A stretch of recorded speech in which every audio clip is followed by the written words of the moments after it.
Hello and welcome to How to Housewife. We are making pumpkin scones today, so hit that subscribe button and let's get to it.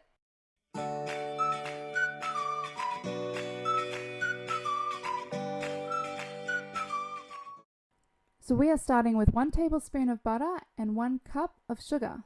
I've just used white sugar, but you can use caster sugar or whatever you would like. And then we're going to beat that for about 2 minutes.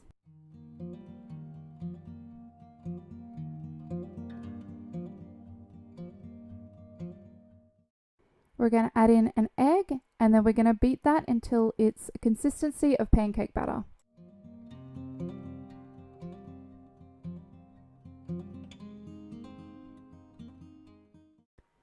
Now we're going to add 1 cup of cold mashed pumpkin. So normally when I'm cooking desserts I use butternut because it's a sweeter pumpkin, but because we've put sugar in this, it doesn't really matter what pumpkin you use, it's going to come out sweet anyway.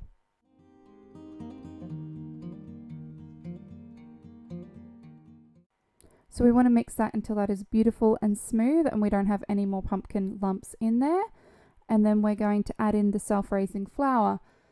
So we're going to add in 2 cups of flour and I'm just going to sift one in through first and mix that in. So you can just mix this with a wooden spoon. I'm actually going to use a knife and fold it through because I'm used to this method when making scones. Not all recipes need it, but some do. So I often do it this way.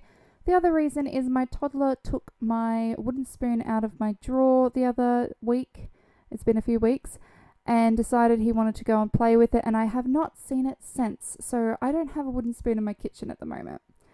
So we're just going to add the 2nd cup of flour here. So it's 2 cups of self-raising flour all up, but I do find I add a lot of flour when kneading. So if you wanted, you could probably add 2 1/4 cups of flour.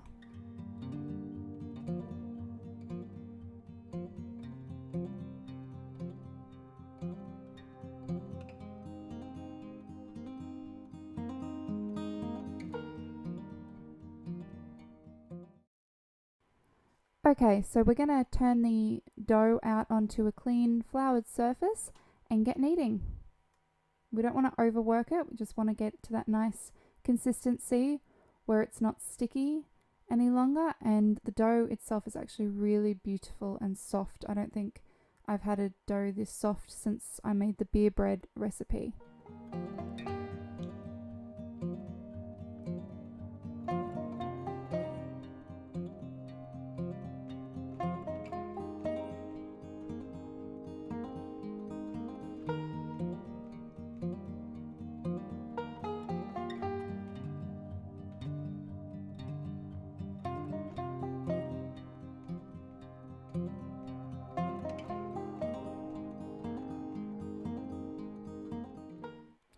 Okay, so once you've got the nice smooth consistency you want without it being sticky, we're going to flatten it out till about that thick. You don't want it any thinner.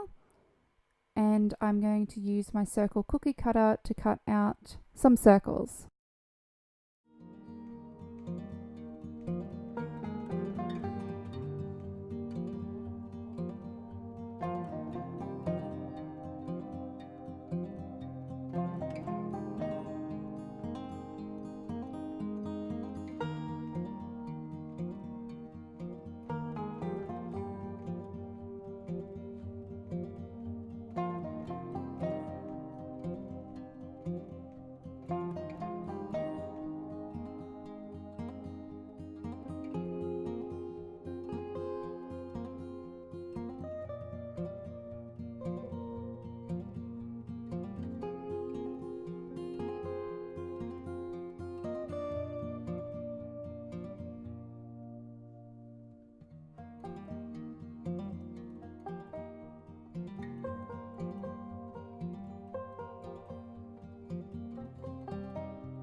Straight onto a tray, and we're going to put them in the oven at 200 degrees Celsius for 10 to 15 minutes. When they come out of the oven, we're going to let them cool for a little bit and serve them with jam and cream. Thanks for watching and have a great day.